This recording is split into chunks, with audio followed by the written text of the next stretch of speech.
Assalamualaikum warahmatullahi wabarakatuh. Kali ini Ibu akan membahas tentang teks novel sejarah atau novel ulang yang lebih sifatnya adalah imajinatif.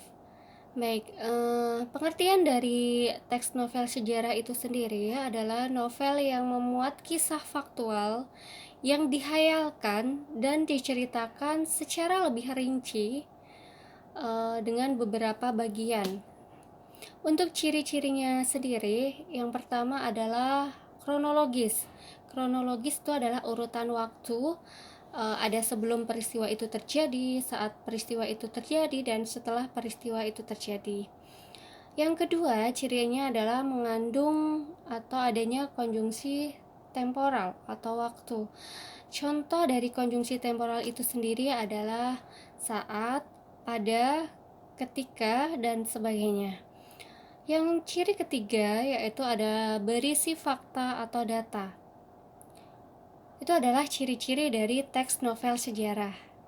Baik, setelah kita mengetahui ciri-ciri dari teks novel sejarah, kita akan membahas tentang struktur. Jadi setiap teks pasti kita akan mengetahui untuk jenis strukturnya. Struktur teks novel sejarah itu sendiri, yang pertama itu ada orientasi. Baik, di bagian orientasi ini adalah pengenalan situasi cerita dari tokohnya, kemudian dari latar, tempat settingnya, itu di bagian orientasi.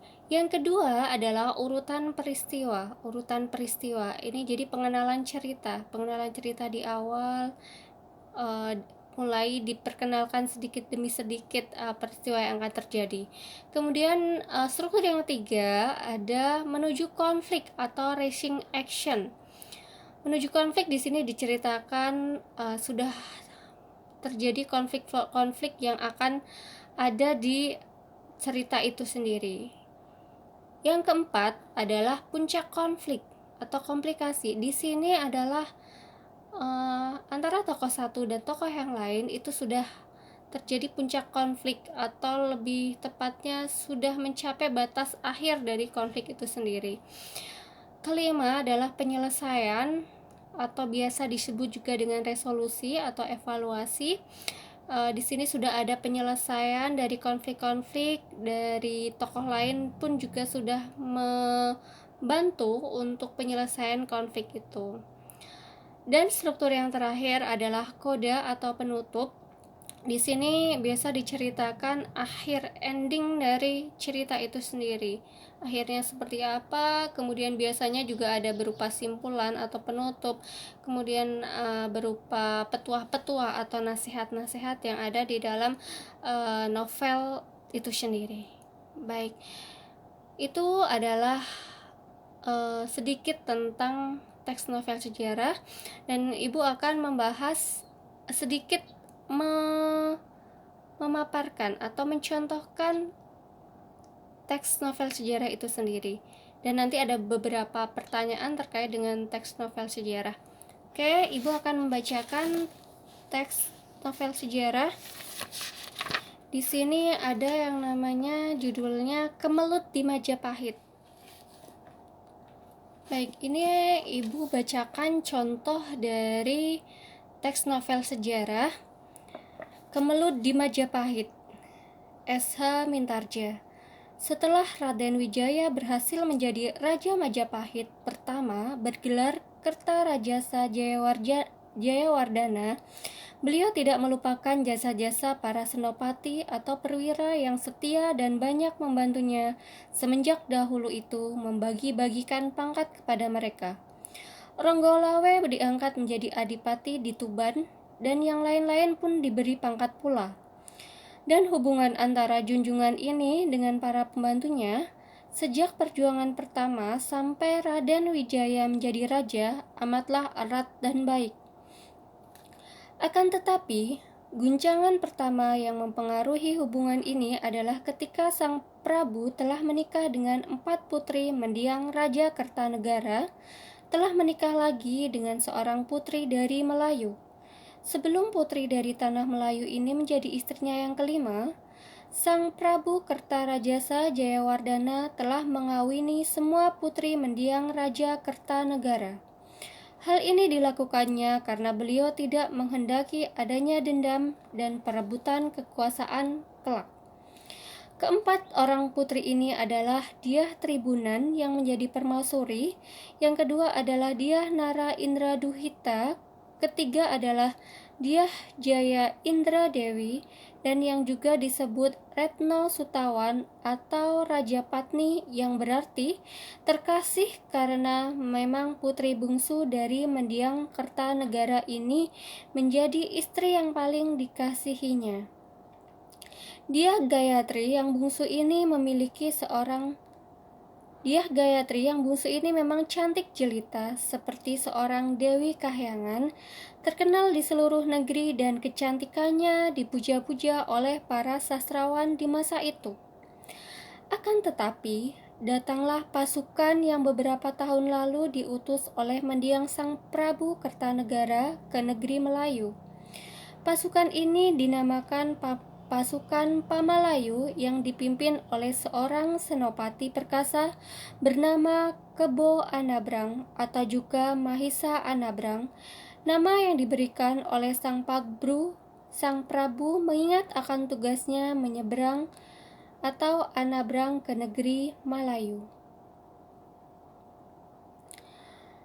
Pasukan ekspedisi yang berhasil baik ini membawa pulang pula 2 orang putri bersaudara.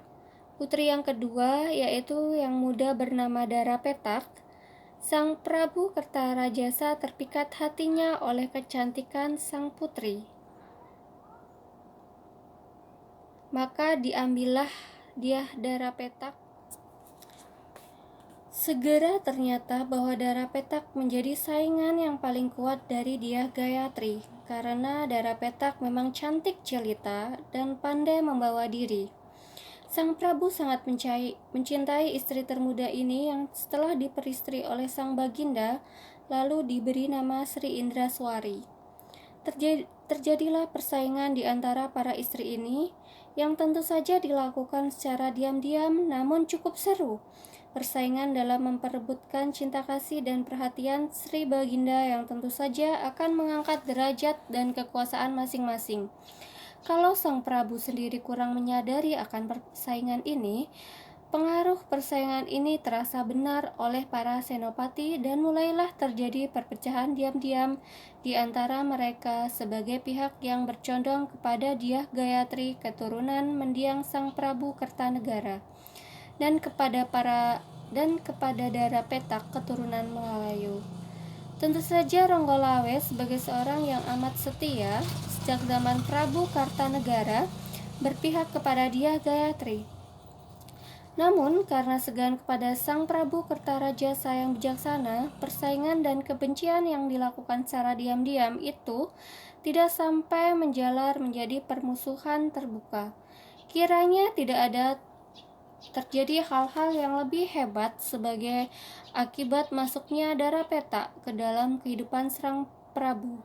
Sekiranya tidak terjadi hal yang membakar hati Ronggolawe, yaitu pengangkatan Patih Hamangkubumi, yaitu Patih Kerajaan Mojopahit, yang diangkat oleh Sang Prabu menjadi pembesar yang tertinggi dan paling berkuasa sesudah raja, yaitu Senopati Nambi.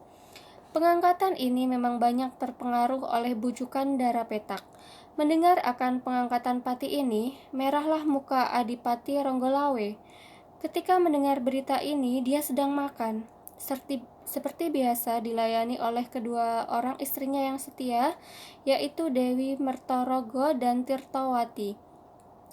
Mendengar berita itu dari seorang penyelidik yang datang menghadap pada waktu sang adipati sedang makan, Ronggolawe marah bukan main. Nasi yang sudah dikepalnya itu dibanting ke atas lantai, dan karena dalam kemarahan tadi sang adipati menggunakan aji kedikdayaannya, maka nasi sekepal itu amblas ke dalam lantai. Kemudian terdengar bunyi berkerotok dan ujung meja diremasnya menjadi hancur.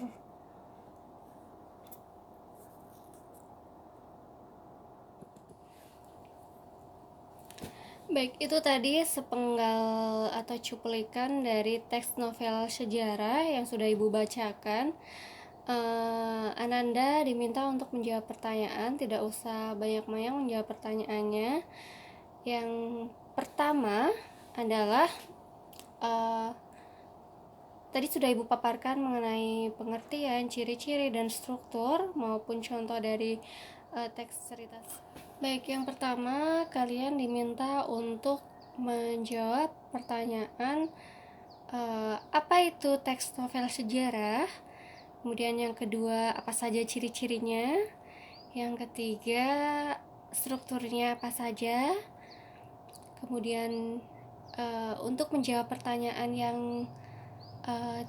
kutipan dari teks novel sejarah itu, kalian jawab pertama latar waktunya kapan, kemudian yang kedua latar tempatnya di mana, yang ketiga adalah siapa saja tokoh yang terlibat di dalam cerita yang sudah Ibu bacakan, dan yang terakhir adalah peristiwa apa yang terjadi di dalam teks novel sejarah itu.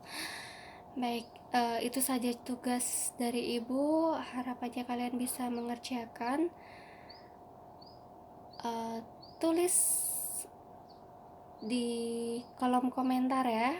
Tulis di kolom komentar jawaban kalian, nanti akan Ibu periksa. Baik, terima kasih atas perhatiannya. Jangan lupa like, komen, dan subscribe ya. Terima kasih. Assalamualaikum warahmatullahi wabarakatuh.